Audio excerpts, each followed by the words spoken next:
성경 읽어주는 남자입니다.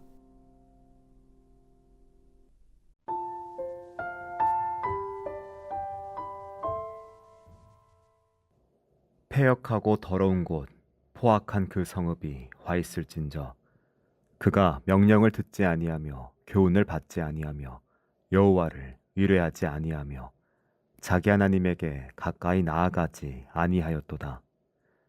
그 가운데 방백들은 부르짖는 사자요, 그 재판장들은 이튿날까지 남겨두는 것이 없는 저녁일이요, 그 선지자들은 위인이 경솔하고 간사한 자요, 그 제사장들은 성소를 더럽히고 율법을 범하였도다. 그 중에 거하신 여호와는 의로우사 불의를 행치 아니하시고 아침마다 간단 없이 자기의 공의를 나타내시거늘 불의한 자는 수치를 알지 못하는도다.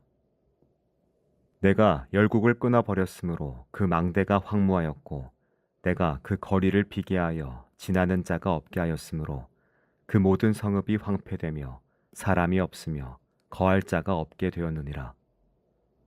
내가 이르기를 너는 오직 나를 경외하고 교훈을 받으라.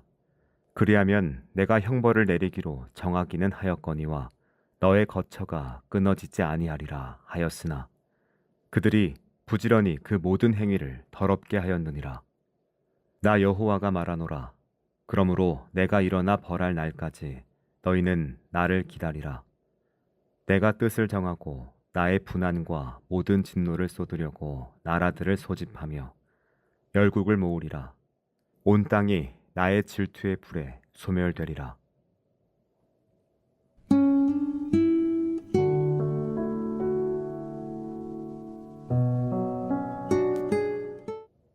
스바냐의 시선은 예루살렘, 즉 하나님 백성들에게로 다시 돌아옵니다.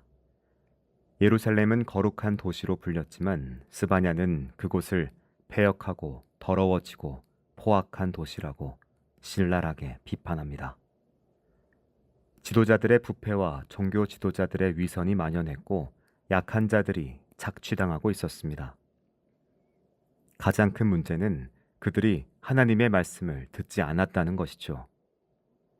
예언자의 경고를 무시하고 하나님의 정의를 외면한 채 오직 자신들의 탐욕만을 좇았습니다. 스바냐는 예루살렘의 멸망이 외부의 위협 때문만이 아니라 내부의 도덕적, 영적 타락 때문임을 분명히 합니다. 그 메시는 오늘날 우리에게도 큰 울림을 주죠. 교회의 어려움은 외부의 공격 때문만은 아니라 성찰을 게을리하는 우리의 무관심과 안일함에서 비롯될 수 있습니다. 스바냐는 예루살렘의 지도자들을 맹렬히 비판합니다.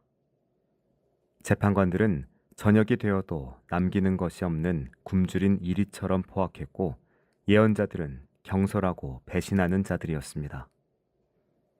그리고 제사장들은 성소를 더럽히고 율법을 짓밟는 자들이었습니다. 종교적 권위와 사회적 리더십을 가진 이들이 마땅히 정의를 행하고 백성들의 모범이 되어야 했지만 그들은 오히려 불의의 주체가 되었습니다. 이들의 위선과 탐욕으로 인해 예루살렘은 거룩한 도시가 아닌 멸망의 길을 걷는 부패한 도시로 전락했죠. 그 비판은 오늘날 우리 사회 종교 및 정치 지도층에게도 날카로운 경고가 됩니다. 권력을 가진 이들이 그 힘을 약자를 섬기는 데 사용하지 않고 개인의 이익을 위해 남용할 때 그 공동체는 결국 무너질 수밖에 없습니다. 하나님은 경고와 심판을 거듭해서 보냈지만 그들은 듣지 않고 깨닫지 못했습니다. 스바냐는 하나님께서 매일 아침마다 당신의 정의를 드러내셨지만 그들이 수치를 모르고 악한 짓을 계속했다고 고발합니다. 이건 불의한 행위를 반복하면서도 그 죄에 대해 아무런 가책도 느끼지 못하는 현대인들의 모습과 다르지 않습니다.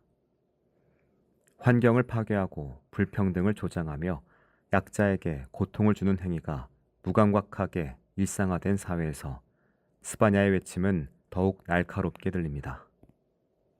하나님의 정의로운 심판이 이미 우리 주변에서 조금씩 일어나고 있음에도 불구하고 우리가 깨닫지 못하고 있다는 겁니다.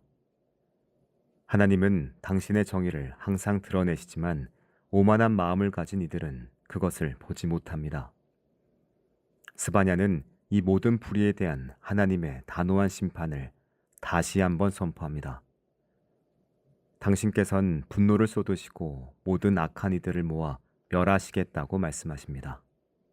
이 심판의 메시지는 불의한 세상에 대한 하나님의 정의로운 통치를 확증하는 것이죠. 그러나 이건 파괴가 아닙니다. 스바냐는 이 심판을 하나님께서 모든 우상을 제거하고 당신의 백성들을 순수하게 정화하는 과정으로 묘사하죠. 오만한 자들은 심판하심으로써 당신께선 온 땅의 겸손한 자들을 구원하시고 새로운 공동체를 세우고자 하십니다. 하나님의 심판은 세상을 불태워 없애는 화마가 아니라 불순물을 제거하여 순결한 공동체를 재건하기 위한 대장간의 불과 같습니다. 스바냐는 우리에게 끊임없이 회개하고 정의를 행하라고 촉구하죠. 우리 공동체가 과연 하나님의 음성을 듣고 있는지, 그리고 겸손히 당신의 정의를 실천하고 있는지 깊이 성찰해야만 합니다. 권력에 눈멀고 탐욕에 젖어 살았던 예루살렘의 비극을 공동체의 거울로 삼아야 하죠. 불의에 침묵하고 위선적인 삶을 살아간다면 우리는 예루살렘이 걸어갔던 멸망의 길을 피할 수 없을 겁니다. 그러나 당신의 정의를 구하고 약자들을 위한 삶을 살아갈 때 우리는 심판 속에서도 구원의 희망을 발견하게 될 겁니다. 스바냐는 우리에게 그 소망을 붙들고 삶의 자리에서부터 작은 정의를 실천하라고 도전합니다. 기도하겠습니다. 주님, 주님의 경고에 귀 기울이고 정의를 행하여 진정한 삶의 변화를 이루게 하소서. 아멘.